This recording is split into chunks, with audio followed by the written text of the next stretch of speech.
한미 방위비 분담금 협상이 좀처럼 타결될 기미를 보이고 있지 않습니다. 미국은 현재 13억 달러, 우리 돈 약 1조 5,900억 원의 1년 계약을 제시한 상황입니다. 타결이 되면 1년 후에 또 큰 폭의 상승이 일어날 수 있겠죠? 게다가 미국이 요구한 금액은 지난 협상액 1조 390억 원 대비 무려 50% 이상 급증한 규모입니다. 한국이 절대로 응할 수 없는 조건이죠. 한국 측은 13% 인상안을 제시했습니다. 하지만 미국 측은 이를 거절했고 13억 달러가 최종 제한이라고 재차 공식 입장을 밝혔습니다. 한편 주한미군은 협상이 길어지자 지난 4월부터 약 4천여 명의 한국인 노동자들을 무급휴직시켰습니다. 한국 정부는 방위비 협상과 별개로 한국인 노동자 인건비의 우선 지급을 미국에 요청했습니다. 하지만 이 역시 미국이 거부했죠. 이후 한국은 이들 무급휴직 한국 노동자들에게 생계지원금을 제공하는 법안을 통과시켰습니다. 노동자들의 생계가 걸린 일이기 때문입니다. 결국 지난 2일 미 국방부는 한국이 무급휴직 상태인 한국인 노동자의 인건비를 부담하는 방안에 합의했습니다. 오늘의 결정으로 한국이 주한미군 내 전체 한국인 노동자들에게 2020년 말까지 2억 달러 이상을 제공할 것이다. 주한미군은 모든 한국인 노동자들이 6월 중순까지는 일터로 복귀할 것으로 기대한다. 일단은 한국의 요청에 응해 한 발 물러난 것입니다. 이는 미국 측도 끝을 알 수 없는 협상에 큰 부담을 느끼고 있다는 증거입니다. 미 국방부는 이날 발표를 하면서 진행 중인 방위비 분담금 협상과는 별개라고 선을 그었습니다.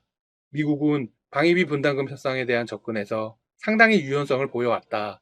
한국도 똑같이 할 것을 요구한다. 우리의 동맹이 가능한 빨리 공정한 합의에 이르기를 강력히 권장한다. 즉, 자신들이 하나를 양보했으니 한국도 방위비를 양보하라는 것입니다. 하지만 앞서 언급드렸듯 이번 선택은 미국의 마음이 더 급하다는 걸 증명한 것으로 분석됩니다. 지난 1일 미국 유력 일간지 워싱턴 포스트는 아미베라 민주당 하원 의원과 빅터차 전략연구소 한국 석자가 공동 기고한 칼럼 하나를 실었습니다. 두 사람은 이렇게 강조했습니다. 분담금 협상 논의 때문에 북한 위협에 대한 주의가 흐트러지고 있다. 트럼프 대통령은 분담금 협상을 서둘러 끝낸 뒤 북한 위협 등 안보 문제에 집중해야 한다. 자국인 미국의 빠른 결단을 촉구한 것입니다. 두 사람은 사망설까지 제기되었던 김정은 북국무위원장의 이야기도 언급했습니다. 그는 비만, 흡연에 애주가다. 그의 추정질환 때문에 핵을 보유한 독재국가가 갑자기 지도자를 잃을 수도 있다.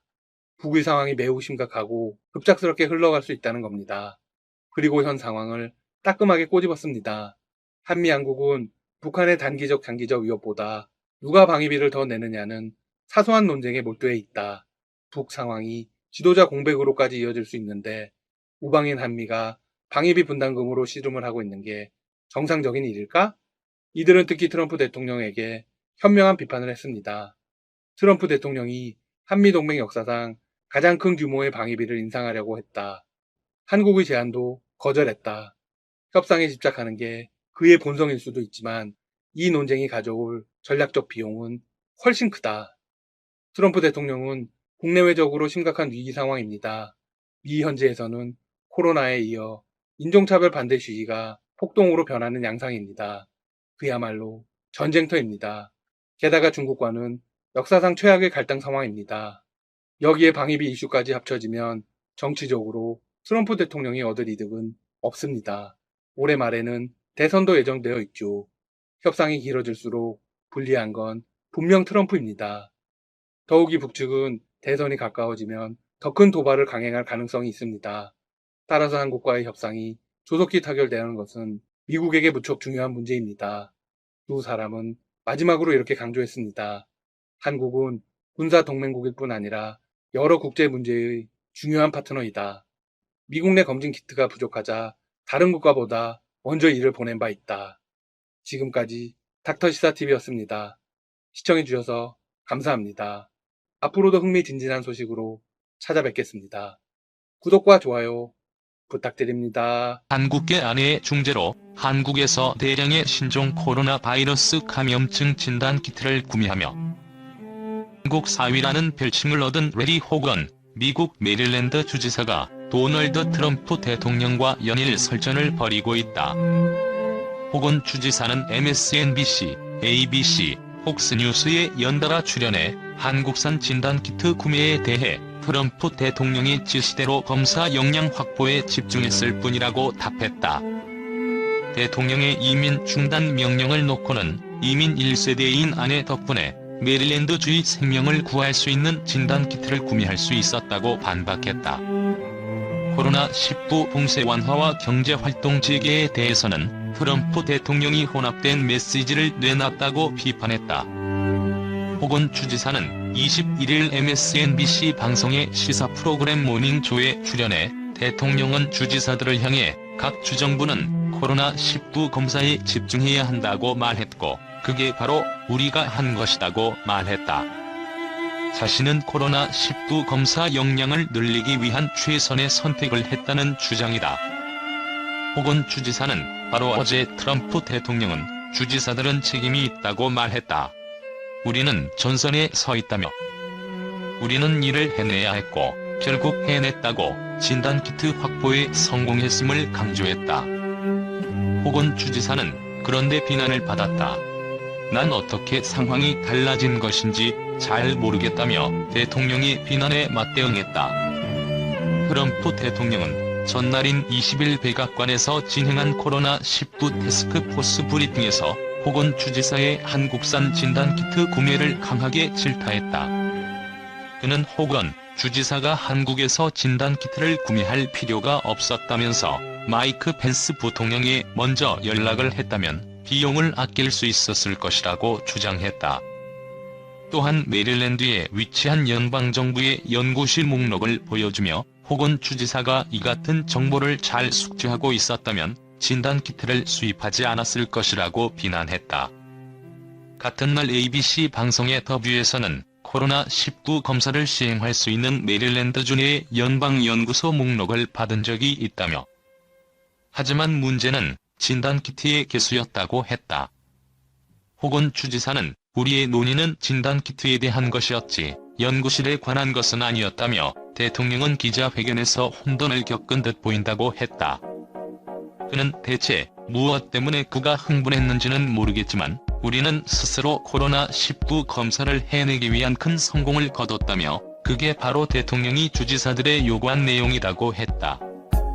같은 인터뷰에서 호건 주지사는 미국 노동자들의 일자리를 보호하기 위해 60일간 이민을 중단한다는 대통령의 지시에도 진짜 벌어진 일에서 주의를 돌리기 위한 것이라며 반기를 들었다. 호건 주지사는 트럼프 대통령이 전날인 20일 자신의 트위터에 모든 미국 이민을 금지하는 행정명령을 발동하겠다고 쓴 것에 대해 대통령의 트윗에 전혀 신경 쓰지 않으려고 노력한다고 했다. 또 내 아내는 한국에서 온 이민 1세대인데 그러한 관계를 통해 우리가 50만 건의 검사가 가능한 진단키트를 한국에서 구매할 수 있도록 도왔다고 강조했다. 메릴랜드 주의 이민자들을 가리키며 전 세계에서 온 사람들이 생명을 구하는 병원, 의료 시스템에서 일한다. 그리고 우리는 이에 감사를 표한다고 했다. 코로나19 봉쇄 완화와 경제활동 재개에 대해서는 트럼프 대통령이 앞뒤가 맞지 않은 메시지를 내놨다고 비판했다. 앞서 트럼프 대통령은 코로나19 확산 억제를 위해 도입한 규제를 해제하겠다며 3단계 정상화 지침을 발표했다. 그러면서 구체적인 시행 방안은 주지사들이 결정하라고 지시했다. 호건 주지사는 트럼프 대통령이 17일께 직장 복귀와 자가격리 해제를 요구하는 시위대를 두둔하며 미시간을 해방하라, 미네소타를 해방하라, 버지니아를 해방하라 등 트위터를 게시했다고 언급하며 나는 그 도움이 됐다고 생각하지 않는다고 했다.